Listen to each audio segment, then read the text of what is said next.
Hey, what's up, y'all? This is Rodney, and I'm back, and I'm here to give my final review over Chasing Atlanta Season 4. This was part 2 of the reunion for this season, so let's go ahead and get into it. All right, so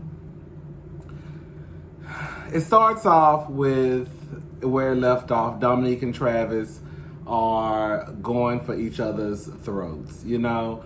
At the end of the day, again, this is what it comes down to. Travis had no business pulling Dominique onto him. When he first met Dominique, he did not know Dominique, and you just don't do that when you meet people. Boom. However, Dominique, is also a drama queen. Like, girl, not necessarily even a drama. I don't even want to say a drama queen, because if he felt like it was disrespectful, then it was disrespectful. He should have let it be known that night. Like, on some real stuff, like, it's not that deep. I'm sorry. It's not. Like, it's some people on the cast where I could see, like,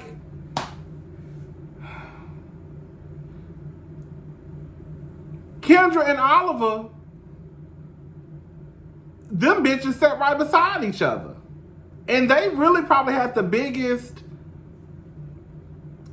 beef this season.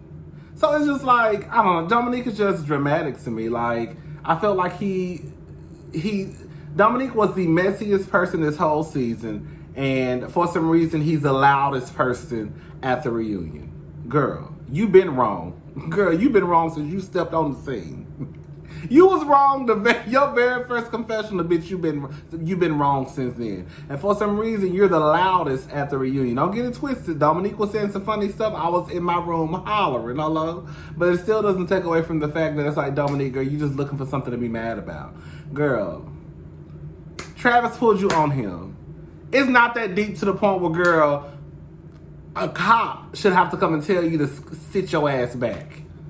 You see what I'm saying? Like, anyways, girl. So, Travis, with everything I just said, Travis, you lying. You was talking about Dominique. I don't give a damn what nobody say. Travis, you was talking about Dominique. For some reason, you don't have the pussy lips to say that you were. If you were not talking about Dominique, you could have just said, I was talking about some nigga who I work with, or somebody who, you know, some ex-boyfriend. I don't know. But I definitely think that post that Travis made was definitely about Dominique and his boyfriend, fiance. Troy starts cursing at Travis, saying that he's looking for a moment. I think the person who I probably dislike the most on the cast is Troy. I can deal with Dominique, but I think what it is with Troy is he's just childish. He's childish, he's young, he's immature, he's juvenile, he needs to grow the fuck up. He's all of those things. I'm just gonna go ahead and get Troy out the way right now. This whole calling people tranny stuff. Troy, you were dead ass wrong. And I don't understand how Troy could even have friends. To me, Troy used the I can't be trans. Troy used the infamous line that white people use when they're called out for being racist. I'm not racist. I have a black friend. But, you know, the part that they leave out is that even though your friend might be black, girl, your friend, you know, put a perm on his hair, spike it up. He shop at Hot Topics. You know, he wore Platform, Converse, and Doc Martens, and, you know, he looked like he hang out with the local the local nerd who make bombs and blows up high schools.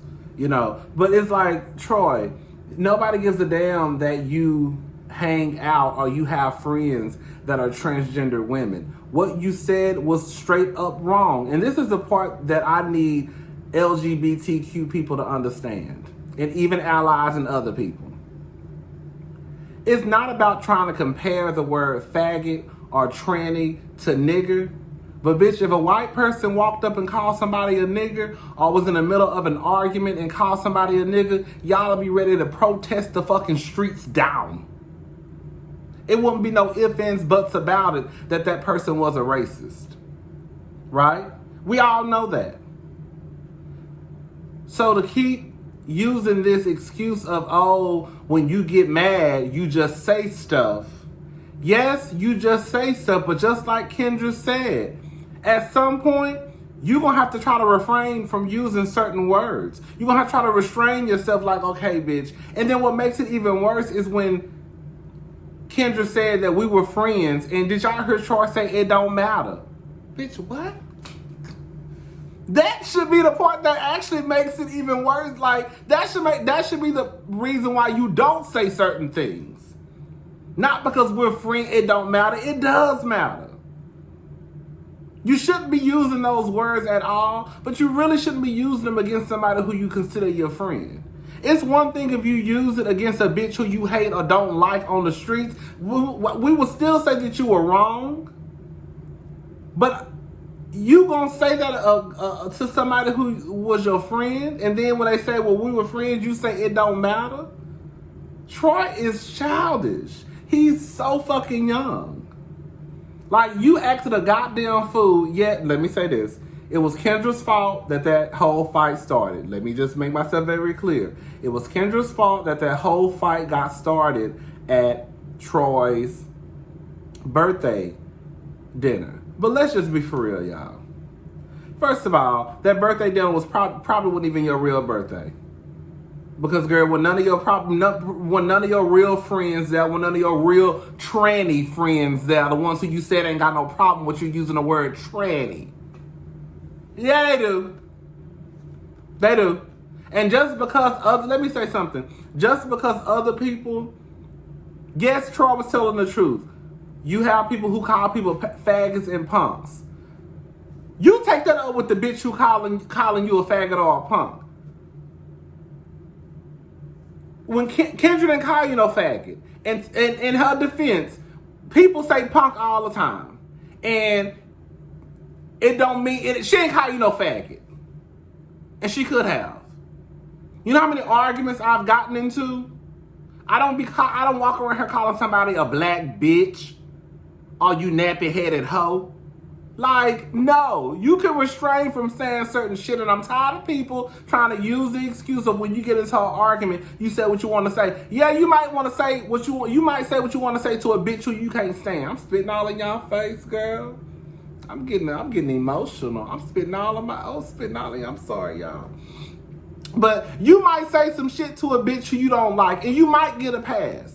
But I just really do believe that, like, when you friends with somebody, I've said this in so many reviews. When you are friends with somebody, you better watch what the fuck you say.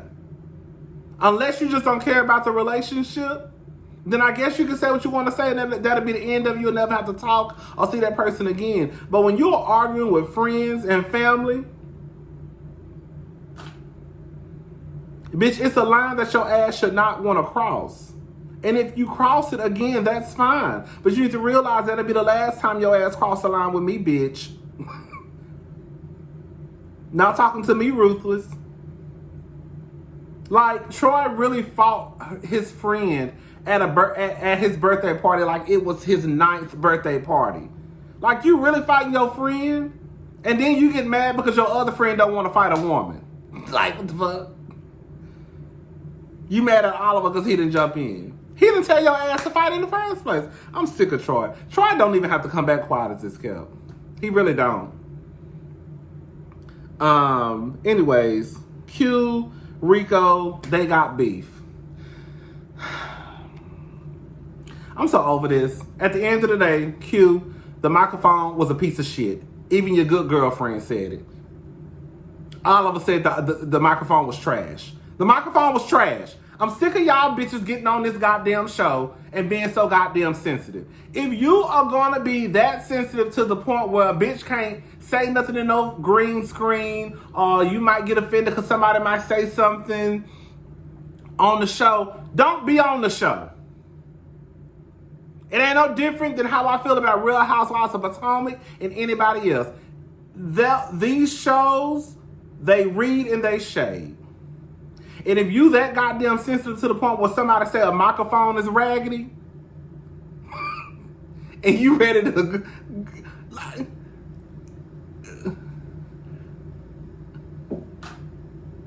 Q, the microphone was trash, bitch.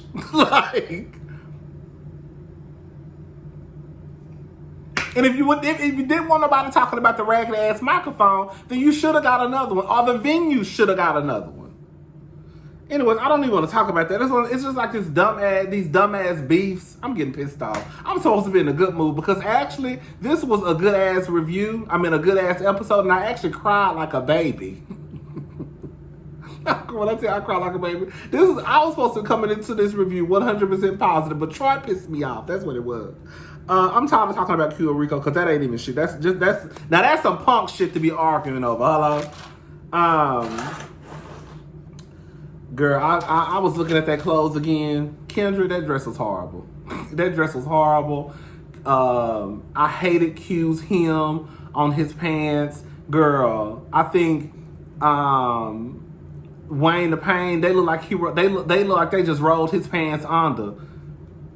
The stylist, horrible. Trash. Anyways, let's get to the fight. You're fake, you're phony, and you shouldn't have been on this season. What's her name? Imani? I forgot her name. She called it buzzer behavior. Kendra came to. I don't think Kendra necessarily came to fight, but I think she came to cause a scene and to argue. I don't think she came to physically fight. I do think she came to put on for the cameras, like a lot of them girls is doing, like Troy, Dominique. Hello. Girl, I don't even talk about Troy. I'm done with Troy. Rico. I put Rico perched. When I tell you, baby, Rico is a woman, girl, he's still fine. Rico's still fine. And I still smash. When I tell you, Rico, girl, I'm so happy that Rico is so comfortable. He coming. It's okay, girl. We all girls. We all girls. Girl, even when we try to act hard, girl, at the end of the day, girl, we all girls. You know what I'm saying? Girl, when I tell you Rico sat that reunion with his legs crossed the whole time, baby, Rico, Rico sat there with his legs crossed, that robe draped over. I say, yes, ma'am. Oliver was just sitting there, just looking. Anyways,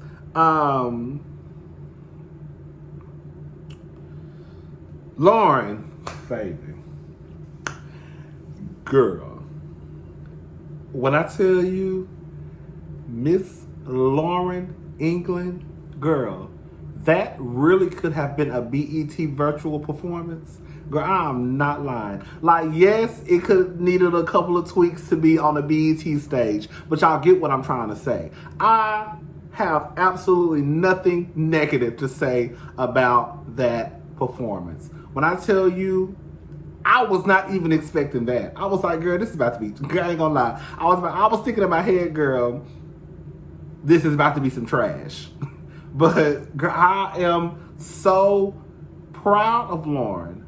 Like, though she had real background dancers, girl, it was a real production. Like, I was like, okay. You know, I talked about Miss Lauren because I said that the last time that girl used that iPhone to make her video, and she said the budget was $100,000. And I said, girl, you stole $99,000 of them Chinese people money. They're gonna be off with your motherfucking head. But girl, clearly Lauren done put that money that she done got from them Chinese folk to good use, because this was a good production. I was so happy for her. Like, shout out to Lauren. You know, I could say some shady stuff, but I'm not. We're gonna be positive, because Troy pissed me off the first 10 minutes of this review. But shout out to Lauren. I'm here for it. Oh, girl. Now this is when I was crying boots. When I tell you, bitch, I cried so hard. The second time I rewatched the reunion, I couldn't even make it. I'm fast forward. I'm not watching this shit. I'm not watching this shit no more. When I tell y'all, when Lauren and her father sat down and had a conversation, I have never cried that hard watching Chasing Atlanta. Nothing on YouTube. Girl, when I tell you I boo-hooed like a baby, I am so happy for Lauren. I have been watching Chasing Atlanta since season 1. And when I tell you season 1 and season 2, I could not stand at then, she was going by Jalen. I could not stand Jalen. I did not like that girl. Like, when I tell you, for people who have watched Chasing Atlanta from season 1 to season 4, it is really like a completely different person. I am so happy for Lauren. I just was happy for her. Like, she's finally able to live in her truth. She, I'm gonna say this much. I ain't gonna lie, I hollered when she said, when she was talking to her, when I said her and her daddy look just alike. I never realized that until I saw this episode. And I've seen that man plenty of times throughout Chasing Atlanta. When she said, I want to transition, I felt so bad. Like, she couldn't even get the words out. She was like, I want to transition. He was like, what did he say? He said, what that mean? Girl, you know what that mean, girl. She was like, transition. What that mean? That just goes to show that sometimes your family, friends, loved ones can be in denial, because there's no way. I'm sorry. I'm just going to go ahead and say this part, not to be negative, and this positive part of the review. But, there's no way that you looked at Lauren and never just realized that bitch was not transitioning. Like, there's no way. Lauren's whole body has changed. Lauren got ass, hips. She walking around, like, even with her not having breasts, like, Lauren presents herself as a full-fledged woman. You know what I'm saying? So it's kind of like, even with her telling her father that she was going to transition, it's like, bitch, where have you been, girl? Like, y'all ain't know? Because, bitch, I know we knew. I knew, and I knew some of the other girls knew, too. Like, we all kind of knew, like, that's why I got so frustrated when Kendra tried to pull that stunt of her. Well, you said a couple of years ago that you didn't care if somebody called you a boy or a girl. Because that was a couple of years ago. Clearly, in 2020, 2021, you can tell that Lauren is living her life as a woman. Hello? So it's like, for her to even have to say that, it's kind of like, where have your daddy been? Like, your daddy ain't, girl, where has your daddy been, girl? Is he blind? Like, because, girl, I knew your ass was transitioning when you put that first drink. Why does this girl? No tea, no shade. I knew Lauren was a trans woman when she put that first dress on. I said, okay, she living her life. She living her best life. Lauren is a trans woman. And then when she came to that reunion, I know, like, this isn't a thing, like, not even to get into a full, like, go down this whole rabbit hole, but I was like, Lauren is a trans woman. I just knew it. You could just tell. Slowly but surely. 1 minute it was, at first it was the weave. Then it was the waist trainers. Then it was, the clothes. Then it was the body. And I'm like, okay, girl, sister's about to take off. Anyway, shout out to Lauren. I was so happy for her. She's living in her truth. Shout out to her father. Yes, I do know that he called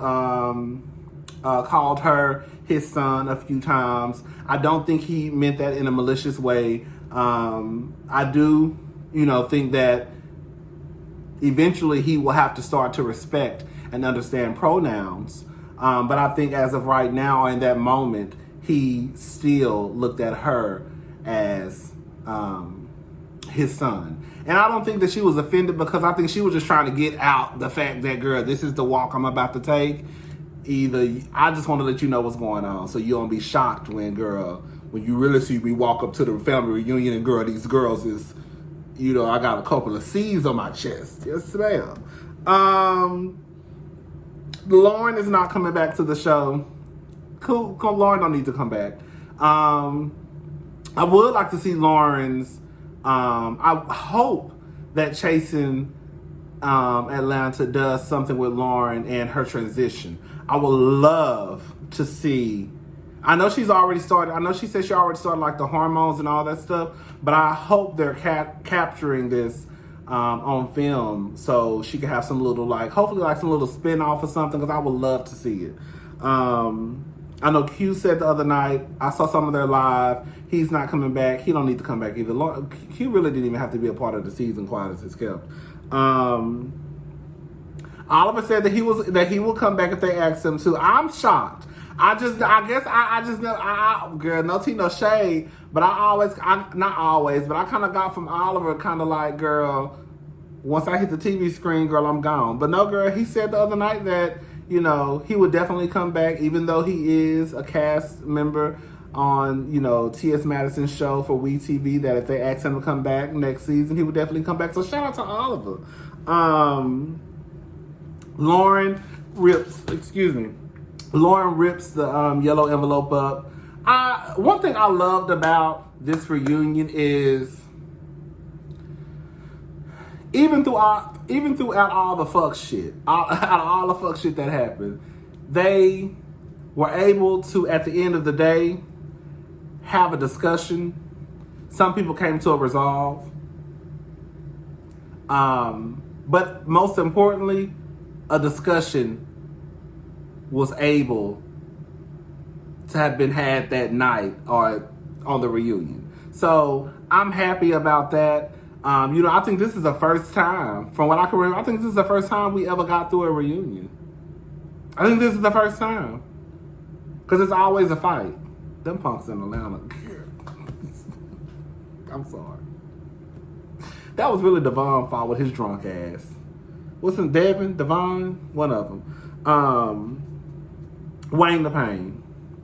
I never realized how cute Wayne the Pain is. Wayne the Pain is cute. And Wayne the Pain has a very nice smile. Wayne the Pain opened up his heart to Q. Girl, no tea, no shade, not to be funny. Girl, y'all acting like Q is Clive Davis.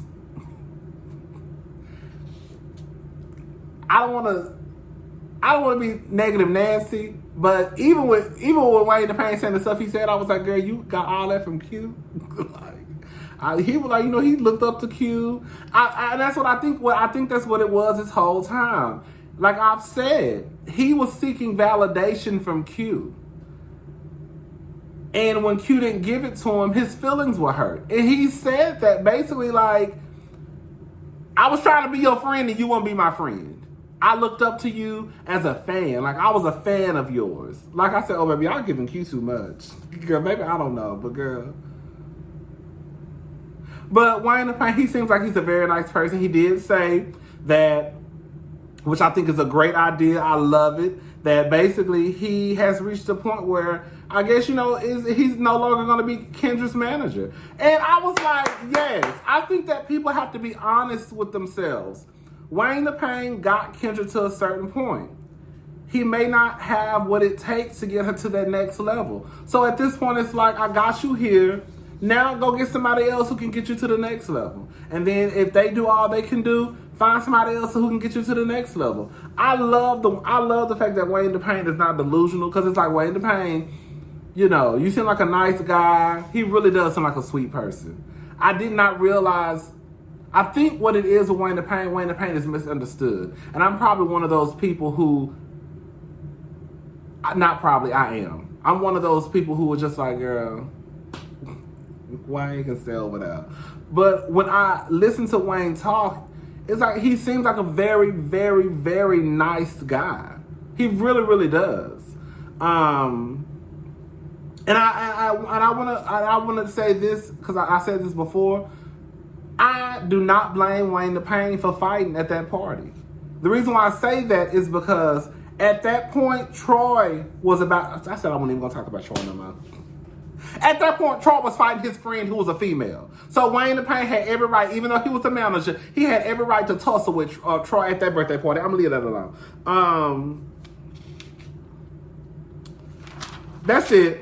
That's all I got. The reunion is over. I don't know if I'm gonna review the retreat. It really just kind of looked like, I'm not gonna. I was just like, I think it would have been so much better if they had the retreat with Chasing Dallas. Chasing Dallas a retreat. I don't know if I want to review that. I feel like it would have been a whole lot better if they would have had the cast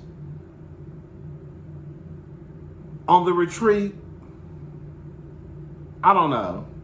But it just, I don't know. I really want to know how long it is. Like, to me, I don't know. I might review it. If it's not longer than like 3 or 4 episodes, anything past 4 episodes, because that don't give me, girl, y'all giving me weekend teas. So therefore, it shouldn't be no longer than 3 or 4 episodes. Quiet as it's kept, girl. Really too. Chill out. Anyway, so that's it. It's a new show that I'm about to review. Bitch, I'm living. Girl, I'm gonna go ahead and tell y'all what it is. Girl, it will tell you. I'm gonna surprise y'all. It's a new show on Netflix, and I'm about to review some reality show. Girl, I'm living for the girls. Yes. All I'm gonna say is this much: the girls got coin, guap. Where the money reside? Where the money reside? Where the money reside? Where the money reside, girl? The girls got coin. Anyways, girl, I'll talk to y'all later. Bye.